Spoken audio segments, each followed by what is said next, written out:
still check the locks 4 times every night. You can owe it one day. Actually help if he comes back.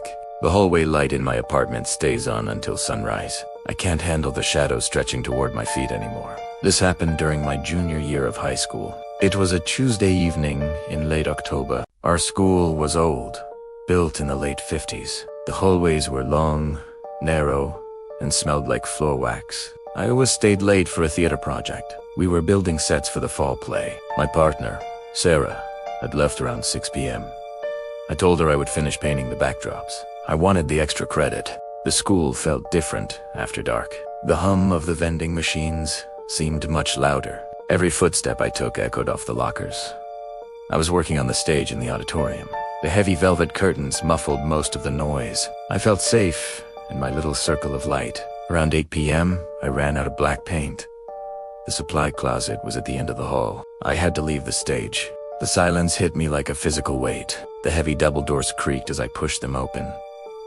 The hallway was dim. I saw something near the trophy cases. It was a tall, thin shape standing perfectly still. I froze, my heart thumping against my ribs. The shape didn't move or respond. I squinted, trying to make out any details. It was just a janitor's rolling cart. I let out a shaky breath and laughed. I was letting my imagination get the best of me. I grabbed the paint and started heading back. That's when I heard it for the first time. Thump. It came from the floor above me. It sounded like someone had dropped a heavy book. Thump. Thump. Thump. It was moving now, a slow, deliberate pace. It sounded like someone was dragging a heavy bag. I made it back to the auditorium and locked the doors. I felt better with the heavy wood between us. 10 minutes passed in complete silence. Then, the intercom system clicked on. It made that sharp, static pop sound. "Please leave the building," a voice said. It was a woman's voice, but it sounded wrong. The pitch was flat and completely monotone. "The doors are locking now," the voice continued. "Stay in the light." The intercom clicked off with another pop. I stood there, clutching my paintbrush. My hands were shaking so hard I dropped it. The black paint splattered across my shoes. I checked my phone to call my mom. No service. I decided I was done for the night. Extra credit wasn't worth this creeping dread. I pushed on the handles, but they didn't budge. They were locked from the outside. "Hey!" I yelled, banging on the wood. I remembered the backstage exit through the dressing rooms. It led to a small alleyway. I ran backstage, tripping over a power cord. The smell hit me immediately. It was a thick, metallic scent like old pennies. I panned my phone light around the small room. Written on the main mirror in red lipstick was a name. My name. Underneath it, there were 4 tally marks. I heard a soft scraping sound from the hallway. Scrape, scrape, scrape. Something was being pulled along the floor. I scrambled into a costume closet and hid. I pulled the heavy wool coats over my body. The door to the dressing room creaked open. A pair of worn black boots entered the room. They were covered in wet, dark stains. They just stood there, breathing heavily. It was a wet, rattling sound. Then, they started to hum a nursery rhyme. I reached for my phone. My hand brushed against something cold in the closet. I turned my head slowly to the side. There was a girl sitting next to me. It was Sarah. Her eyes were wide and staring at nothing. She had a piece of paper pinned to her chest. I leaned in, squinting in the dim light. "Number 3, it read. I realized why the tally marks were there. The first 2 were for the janitors. Sarah was number 3. I was the 4th mark. The closet door began to creak open slowly. A hand reached through the gap. It was long, pale, and missing 2 fingers. "I found you," a raspy voice whispered. He pulled back the coats. His face was a map of jagged scars. He wasn't holding a knife or a gun. He was holding a heavy industrial stapler. "Stay still," he said. "It hurts less. Less." I bolted.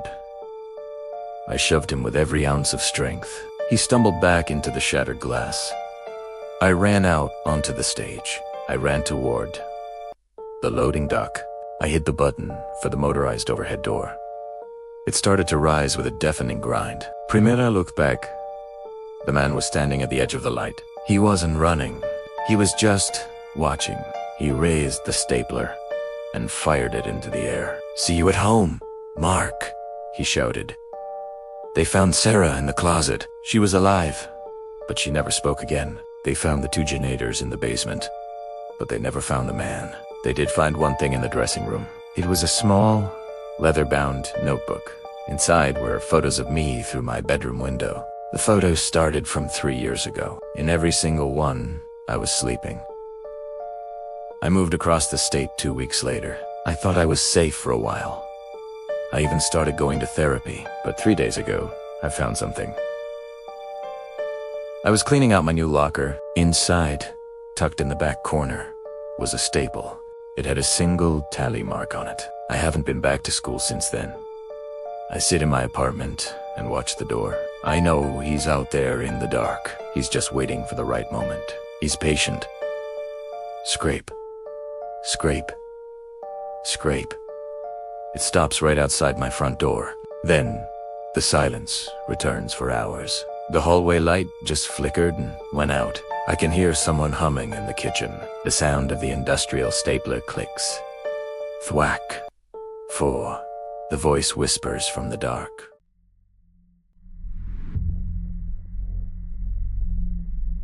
I noticed the raincoat before I realized anything was wrong. And even now, that's the part that bothers me the most. It didn't appear suddenly.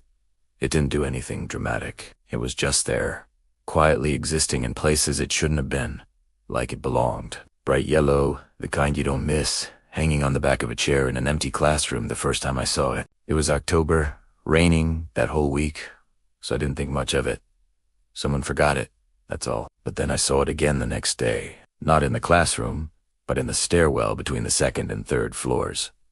Same coat, same color, hanging from the railing like someone had just taken it off and walked away. I remember slowing down as I passed it, not stopping, just noticing, because it didn't make sense for it to be there. But again, I explained it away. Busy day, someone careless, nothing more. That's what I kept doing, explaining it away until it stopped being possible. By the 3rd time I saw it, I knew it was the same coat. This time, it was outside the science lab, hanging on a hook near the door. The thing is, that hook isn't for coats, it's for lab aprons. And nobody else even looked at it. Students walked past it like it wasn't there. A teacher stood right next to it, talking, and didn't even glance at it. That's when something shifted for me. Not fear. Not yet. Just awareness. I asked a friend about it casually, just pointed and said, "Whose is that?" She looked where I pointed, and frowned, said, "What?" Like she didn't see anything. I laughed it off, said never mind, but I didn't ask anyone else after that. I started paying attention instead, watching for it. And once I started, I saw it everywhere. Always somewhere slightly off, slightly wrong, like it wasn't placed by someone who understood how people move through space. And then it rained harder. One afternoon, the sky went dark early, heavy storm, the kind that makes the building feel smaller inside. I stayed late that day, finishing an assignment. Most people had already left. The halls were quiet, too quiet. I was heading toward the stairs when I saw it again, at the far end of the hallway. This time, it wasn't hanging. It was standing, upright, like someone was wearing it. I stopped walking.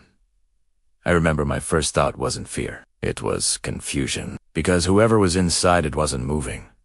The hood was up. I couldn't see a face, couldn't see hands, couldn't see anything inside at all. I took one step forward, then lightning flashed outside, bright enough to light the entire hallway for a second. And in that second, the coat was still there, same position, same shape. But there was nothing inside it. No body, no outline, no shadow. The lights flickered right after, and when they came back steady, it was gone. Completely gone. I didn't run. Primera soldave, but I didn't. I just stood there, trying to understand what I'd seen. But then I noticed the floor. wet footprints, starting from where the coat had been, leading away from Mido and Tejo toward the lockers. That's when I left. I didn't finish my assignment. I didn't go back that way again that day. After that, things changed. I started finding water where there shouldn't be any. Small puddles near my desk, damp spots on the floor, and once, just once, I opened my locker and found the inside slightly wet. Not soaked, just damp. Then one morning, after a night of heavy rain, I got to school early. Almost no one there yet. I went to my locker, opened it, and froze. The raincoat was hanging inside. Bright yellow, dripping, water pooling at the bottom of the locker. I didn't touch it. And then something else hit me. The footprints I saw that day in the hallway. They were leading away from the coat, not toward Italiano, which meant whatever had been inside it didn't need it to move anymore. I closed the locker. Didn't tell anyone. By the time I came back with a teacher, it was gone. No water, no coat, nothing. That was weeks ago. Everything's normal again, but sometimes, when it rains, I still feel it. That quiet awareness, because I don't think the coat was ever empty. I think it was just the only part of it I was allowed to see.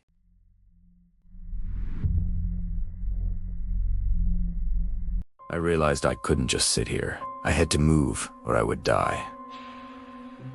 I gripped the knife until my knuckles turned white. My breathing was shallow and very loud. The humming in the kitchen stopped suddenly.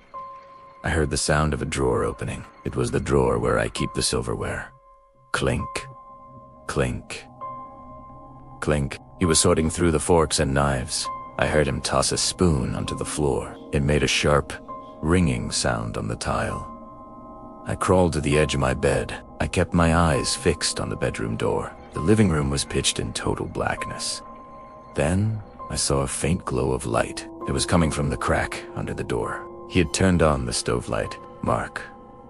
The voice called out softly. "Are you hungry?" I made a snack. The voice sounded like it was right there. It was wet and thick with phlegm. I didn't answer him.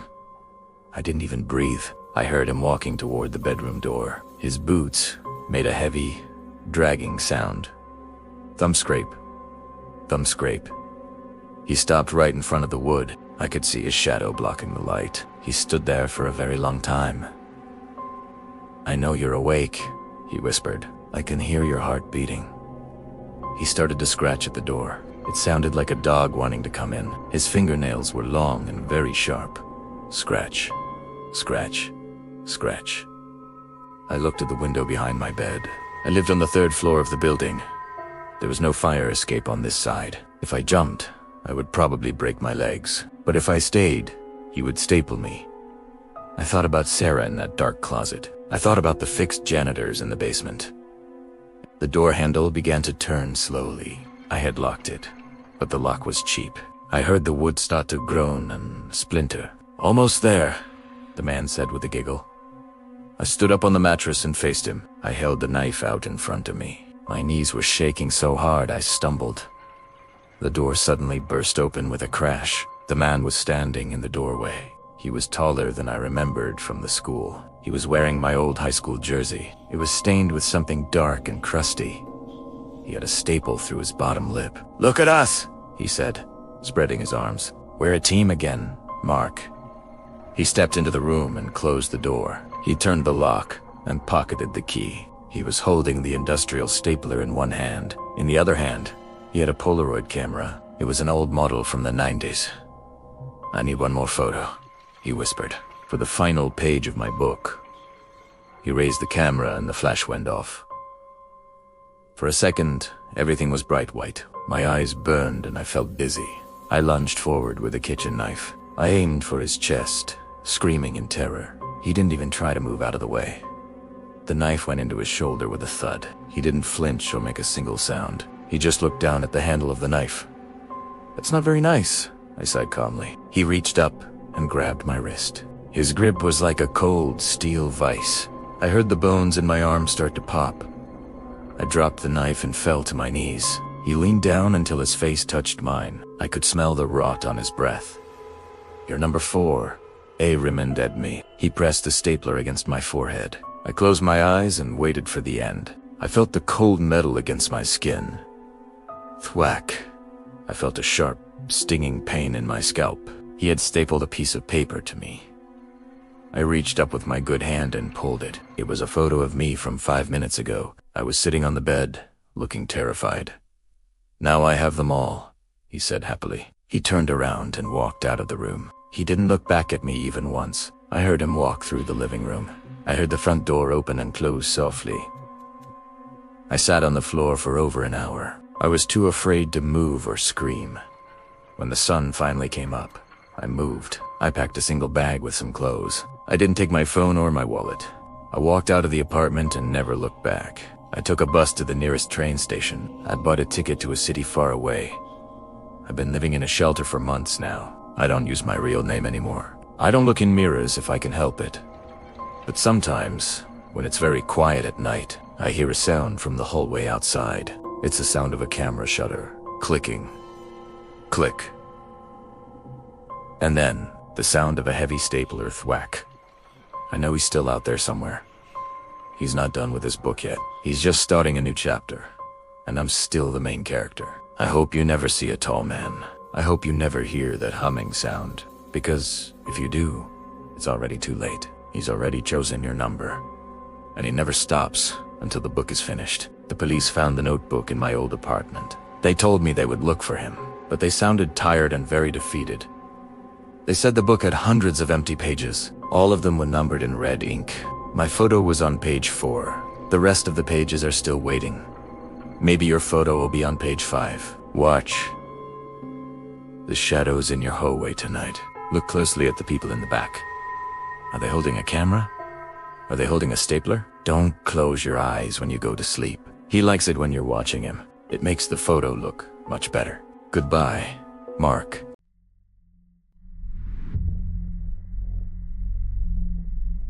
I should have stayed out of the North Wing. Everyone said it without really saying it.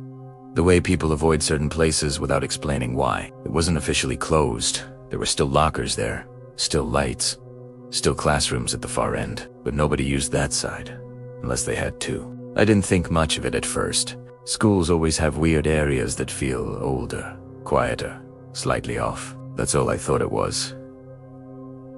Until I started hearing the knocking. Not loud, just 3 soft taps, spaced evenly, like someone testing something from the inside. The first time I heard it, I was walking past after lunch. The hallway was mostly empty, just the hum of lights overhead. I heard it from my right. 3 knocks. I stopped, looked around. Nothing. Just a row of lockers, all closed. I waited, thinking maybe someone was inside messing around. It didn't happen again. So I kept walking. That's how it started, small enough to ignore. But the next day, I heard it again. Same place. Same sound. 3 knocks. This time, I paid attention. I walked slower, counting the lockers as I passed, trying to figure out which one it came from, but it was hard to tell. The sound didn't echo right. It felt contained. I stood there longer than I meant to, waiting. Nothing. Then a group of students turned the corner and the moment broke. After that, I started noticing the locker, not because it looked different, but because of where it was. Right in the middle of the row, no number on Italiano. Every other locker had 1, scratched or faded. This one didn't. Just blank metal. I asked someone about it, pointed at it, and said, "Why doesn't that one have a number?"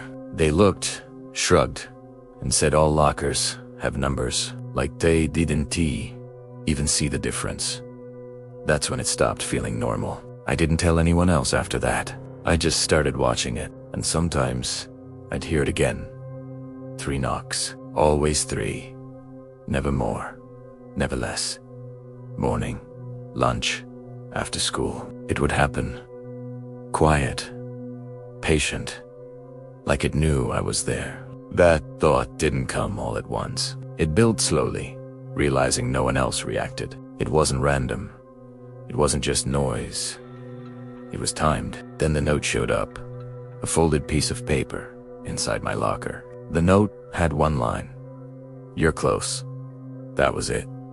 No name, no explanation. Just those 2 words. I checked the inside of my locker. Nothing missing, nothing added. Who's to note? I threw it away, told myself it was a joke. But the next time I passed the north wing, I heard the knocking again. Louder this time, enough that I could clearly tell where it came from. That locker. The one without a number. I stopped right in front of it. My hand almost reached out, but something in me said no. I walked away faster than I meant to. After that, the pattern changed. The knocking didn't happen unless I was there. I'd passed through with friends. Nothing. Noise, talking, movement. Silence from the locker. But when I was alone, even for a few seconds, it would start. 3 knocks. Pause. Then nothing. Like it only needed to confirm I was there. I started avoiding that hallway. But it didn't matter, because the second note showed up anyway. Same place. Inside my locker. There's one side, you can hear me now. I kept it. I showed it to a teacher. She read it, frowned, asked if someone was bothering me. I mentioned the locker in the north wing. She hesitated, just for a second, then said there's no reason to go down there unless I had class. That was it. No follow-up. That hesitation stayed with me, because it felt like she knew something. A week later, I stayed late after school. By the time I left, the building was mostly empty. Lights, dimmer hallways, quieter. I told myself I wouldn't go near the north wing. But halfway there, I realized something. My bag. I'd left it in my locker. I stood there for a second, debating, then turned back. I got to my locker, grabbed my bag, closed it, and then I heard it. 3 knocks. Clear. Close. Right behind me. I didn't turn around immediately. I just stood there, listening. The silence after felt heavier than the sound. Slowly. I turned. The hallway was empty. The locker was right there. Some us always closed. Still. Then it happened again. 3 knocks. Louder now. From inside. I stepped closer without meaning to. My hand lifted, hovered near the door, and then I heard something else. Not knocking. Breathing. Slow. Uneven. Coming from inside the locker. Sajing. My name quiet at first. Then clearer, like it was learning how to say it properly. That's when I stepped back. Fast. My heart was racing so loud I could barely hear anything else. I turned and walked away. Then ran. I didn't stop until I was outside. I didn't go back that way again. The next morning, everything looked normal. Students in the halls, noise, movement. But something felt different when I got to my locker. It was slightly open. Just enough to notice. I was sure I had closed it the day before. I pulled it open slowly. Inside, my books, my bag, everything where it should be. But behind them, there was something else. Another locker door. Set into the back wall. Same metal, same handle. No number. And from behind it, very softly, 3 knocks.